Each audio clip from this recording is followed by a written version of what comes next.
Hey, it's Dan. It's Thursday, February 25th, 2018. Wanted to do some talk about the White Sox today. I haven't done that yet, so I wanted to do it. The big news of the week was that the White Sox signed with WGN Radio, and I am super excited about it. So that's the main thing I just wanted to chat about real quick.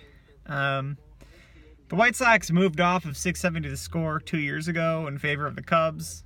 Cubs went on to win the World Series that very year. And I think it was just a big hit to White Sox talk in general, just in the city. I guess you could call me a Score guy, 670. I do listen to them a lot. And when the White Sox were on their station, they were kind of obligated to talk about it.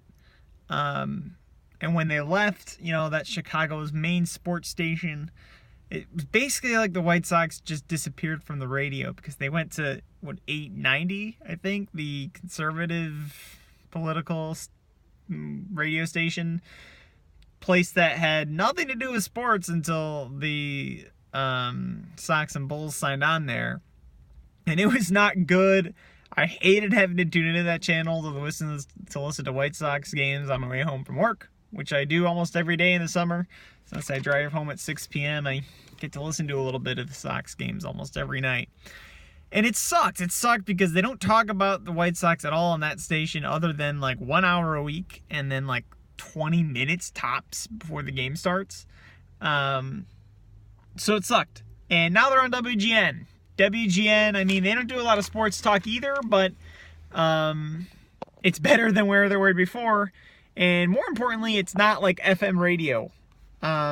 There were rumors they might get on some FM station, and that would have been terrible because I think the Sox would be better off just giving away their radio rates for free on a place like WGN than they would be to end up, $5 million, which is an overestimate, $5 million for 2-3 years to be on, some Republican channel again. And the main reason is because of South Chicago, the city in Indiana, Gary, Indiana, southern suburbs, Hammond, Indiana. That whole place, they don't get the FM Chicago radio stations there. And I really think that the Sox can build up a fan base there. I know that a lot of people down there like them. Indiana has no baseball team. They're close to Chicago. They're the South Side.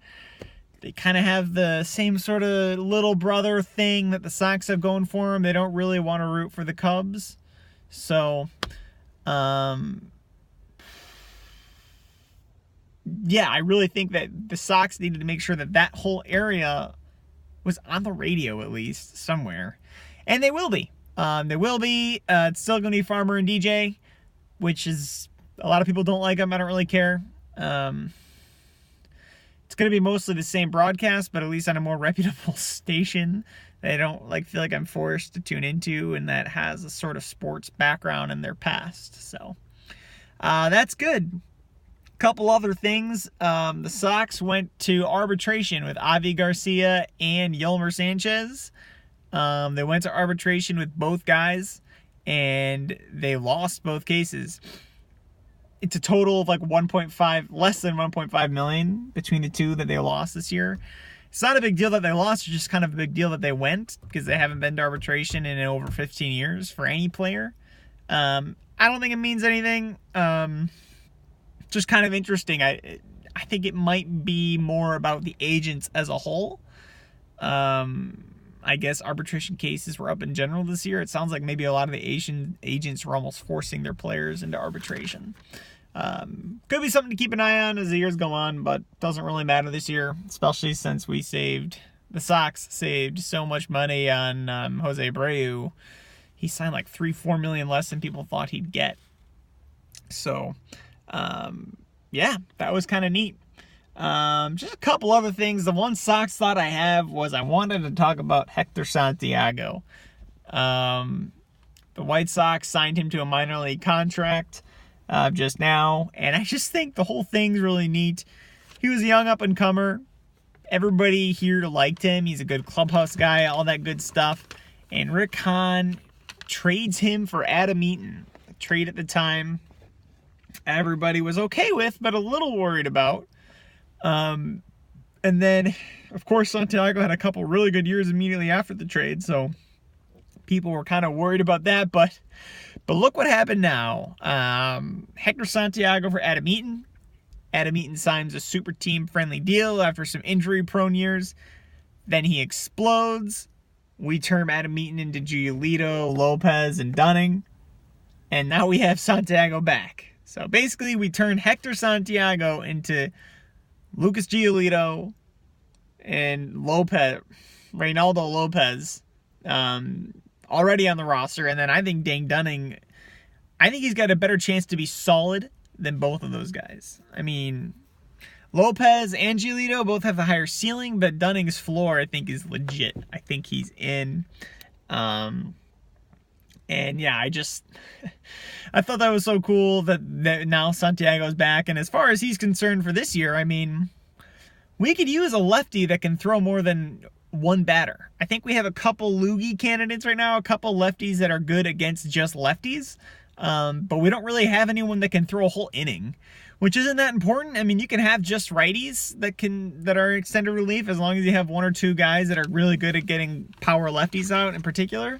But I mean, Santiago is a guy who can throw 2-3 innings out of the bullpen, and I think and be a spot starter, for when you inevitably have guys get hurt or need days off, especially with our young guys in the pitching staff. So that's what I think we need in the bullpen is like a swingman, 2-3 inning guy, can do spot starts, and a lefty is preferable, and Santiago's that. So from that point of view, it's kind of cool.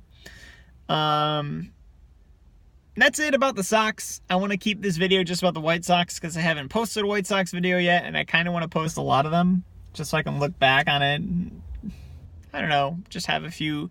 I want to have a couple consistent conversation topics. Right now I'm sticking to Fortnite and White Sox, I think, just so I can have a little bit of consistency. And I think I'm going to start posting some random thoughts soon because, again, I am obviously not going to get any viewers or subscribers. I'm just kind of doing this for myself.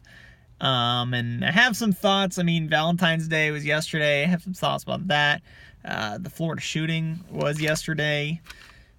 Not good stuff. Have some thoughts about that in general, but keeping it to White Sox now. So that's going to be it for my thoughts on the Sox. This video will not be edited. Bye-bye.